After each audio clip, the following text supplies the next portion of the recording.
Hello neighbors, it's Brad here at eTrailer, and today we're taking a look at installing the eTrailer trailer hitch receiver on a 2025 Hyundai Santa Cruz.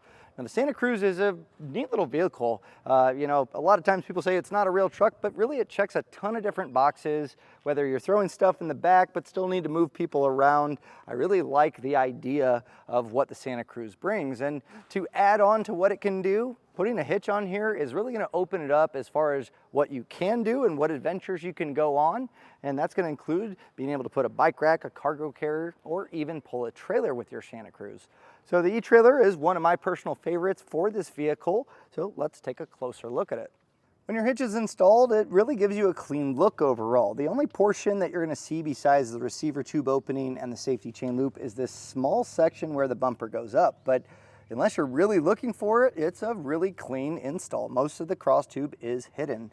And this is a really nice hitch because it's a 2" by 2" receiver tube opening, and that's really the standard when it comes to a lot of accessories. Most vehicles will have a 2" by 2", and so that means when it comes time to find a bike rack, a cargo carrier, ball mount, you'll have tons of options available.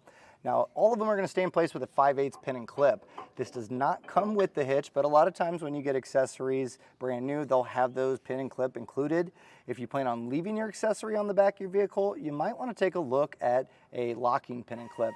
That's a really good deterrent for anyone that's just walking by that sees your accessories, and it makes it to where they can't just pull out that pin and clip and take those accessories with them.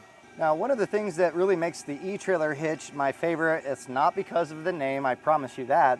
It's because of the finish that we use. It's a carbide black, and so it gives it more of a matte finish, and I feel like it matches plastics of vehicles very well. It's not a gloss black, and it's twofold because this really does hold up better to chips and scratches long term.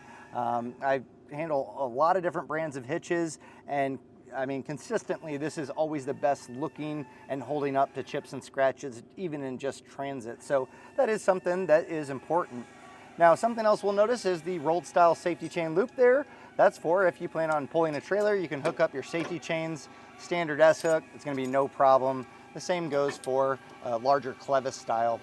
And speaking of towing, if you do plan on pulling a trailer, you're gonna wanna adhere to the weight capacities of not only the hitch, but also your vehicle. So the hitch is rated at 5,000 pounds of gross trailer weight rating, which is the weight of the trailer, plus the accessories loaded onto it. But that's not to say that the vehicle can actually tow that much, so take a look at the vehicle's owner's manual, see what it's capable of towing, compare that with the hitch as well as the ball mount and ball that you'll be using, and take the lowest number, that way you don't overload anything.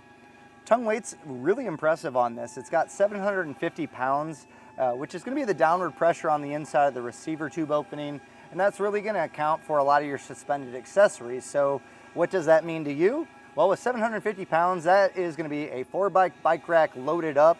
Probably won't even come to that 750, or a cargo carrier on vacation completely loaded up. Probably won't go over that. So with that high of a tongue weight rating, you're really going to have a lot of options to be able to utilize this for those suspended accessories. Now, a lot of bike racks and cargo carriers you can get in a configuration that will tilt up, and that really reduces the entire length of the vehicle in that stowed position. So it is nice. You want to make sure that it's going to be able to work with this vehicle. So measuring from the center of our hitch pin hole to the furthest point, we're looking about 3¼ inches. So I really don't worry that you're going to have any issues with them not being able to fold up. But something to keep in mind when you do have those in that vertical position, you're going to be blocking your license plate, your backup camera. You're probably going to have to lower down your accessory to gain access to your bed, and sometimes it can even block your taillights. So just keep that in mind when you have those accessories stowed. You may want to look at a lighting kit. It's really up to you. Now, something else that's really going to be important if you plan on pulling a trailer is going to be our ground clearance. And measuring from the top of the receiver tube opening to the ground, this comes in at 14 inches. So I'm not worried about the ground clearance of the hitch.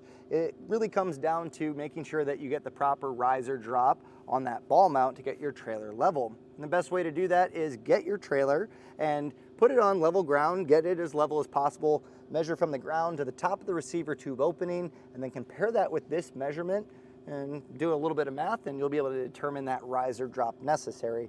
You can always get an adjustable ball mount to account for that, but if you are looking for a fixed ball mount and you use a trailer consistently, that's a good way to figure it out. Now, chances are you're watching this video because you want to see how it installs and maybe deciphering whether or not you want to tackle this yourself. And I'm here to tell you this one's actually pretty easy to do. Really, it comes down to lowering your spare tire. You're going to lower down your muffler just off the isolators, and then from there, it truly does just bolt up into the frame. There's going to be weld nuts there. It does get a little bit tricky as far as getting the hardware tightened and torqued on our passenger side. And that's something else that I'll mention. You're gonna want a torque wrench to be able to torque that hardware down properly, a 19mm socket, and a pry bar to get the exhaust down, and really that's about it. So it's a super easy install. You could do this in your driveway or garage, give yourself a little bit over an hour, and you might want an extra set of hands to raise the hitch up and get the hardware started. So if you're doing this yourself, I'll walk you through step by step so you can get your hitch installed. But if you watch the video and maybe decide, I don't have the place, the time, the tools, or even the want to do it, don't let that stop you from getting a hitch on your Santa Cruz. It's well worth it. And so to take care of that for you, you can reach out to someone using our dealer locator to find someone close to you that can get that hitch installed, and you could be on the road heading out to your adventures in no time. So if you want to decide whether it's not for you or you're going to be installing it yourself, let's take a look at that installation right now. To get our installation rolling, we're going to want to get our spare tire lowered down. And if you've never done that on your Santa Cruz, that's a good thing. You haven't had a flat, but I'm going to show you where the tools are to gain access to be able to lower that down. And all of that's going to take place back in our bumper. That's where we have our hoist that holds that tire up, but the tools necessary, they're going to be located in the back seat, so I'll show you exactly where they're at. So if you raise up the back seat on the passenger side, you're going to find that you have a spare tire tool for your lug nuts, but also the extension that has a small hex, and that's what we're going to be using to lower down our tire. The circular cap that we have by our license plate, we're going to take a flathead screwdriver and open this up just counterclockwise, and then with our tool combination, we have this extension. We're going to put the smaller end.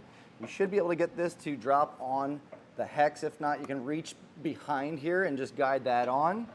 And then from here, we'll put our tire lug nut remover, I guess, wrench here. And we're just going to be lowering this down. Now we need to get a few things out of the way so our hitch can bolt up to the frame rails. And the first one we're going to tackle is going to be our muffler. So the holes that we're going to be using in the frame are above it and below it. So getting the hardware in and tightened down is going to be tricky with the muffler in the way. So to get this lowered down, it's actually pretty easy. We're going to be tackling 3 different isolators. We have one at the front, there's one in the back corner, and then one right on the cross member. And what we want to do as we remove these is support our exhaust. We don't want to have it hanging down. It can cause damage upstream. So if you're doing this on the ground or in your driveway, you can use the box that the hitch came in or a block of wood just to kind of keep support on that as we lower it. So being on a lift, I'm going to use a cam buckle strap here. This is going to create a nice cradle and again just support that exhaust as we lower it down. Now the isolators can get tricky over time. They're going to want to kind of fuse up and just not want to pop off easily. So if that's the case for you, a little soapy water or spray silicone goes a long way to lubricate it, make it a lot easier. And to get this front one off, just take a pry bar or a long flathead screwdriver, use this portion to pry, and then we can pop that off. Our back one here, a little tricky to get to, but you can use the hanger as leverage. So we're just going to pry this off.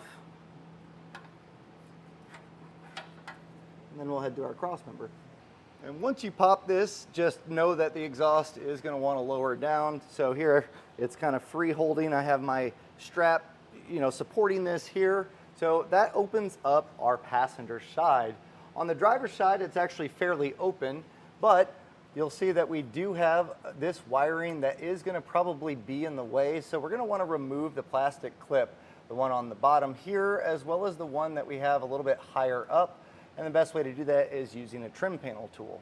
So pull down, try to get a gap underneath that. If not, you can just use this to pop out. If you don't have a trim panel tool, these are really handy, but generally a flathead screwdriver is also going to be a okay option for this. We're going to want to pull this back. That way we have clear access to these holes.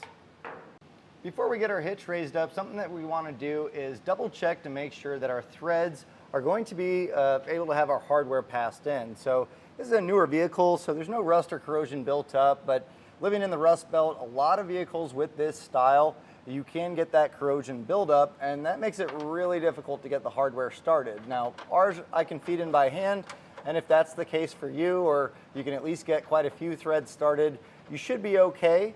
But if you run into a situation where it's just not wanting to thread in, what you might want to do is soak it with some penetrating oil, and using a tube brush, that's a good way to just kind of clean that out. A worst case scenario, you may have to get a tap with the similar threads to run that through. Hopefully that's not the case for you. So if yours all feeds in well, at this point, you're going to grab all of your hardware and an extra set of hands to get this hitch raised up. So I've conned Tom into helping me here, but what we're going to do is have our bolt and our conical tooth washer set up, one on each side, because we want to get one started at least a few threads. That way it'll support the hitch, making it easier to get the rest of the hardware in. So we'll raise this up, and you can put the bolt in the bottom or into the side of the frame, whatever's easiest for you. The bottom might be the easiest. So just align that hole, get a few threads started here, and then once you have one started on each side, that's going to support that hitch, and then we'll get the remaining hardware in the other spots. So one on the bottom, and then there's two that go on the inside frame rail. Now once you have all of them started, just a few threads, we're going to snug this up, and I would recommend starting at the bottom. It'll draw it up, allowing those side bolts to go in a little bit easier without any rubbing against the hitch. And it's going to be a 19mm socket to snug these down. Now you don't need to get too crazy, just snug it, because we're going to come back with our torque wrench to get them properly torqued. Now, something I'll mention is when we get over to the passenger side, it is going to be a little tighter.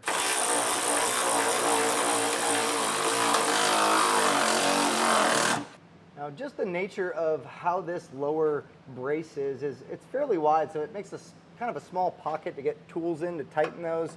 So what I've found is an extension, or a swivel and extension with that socket, probably is going to be our best way to snug this down. Now when it comes time to torquing it down, we'll have to use a special tool as well. But for now, I'll get this snugged down.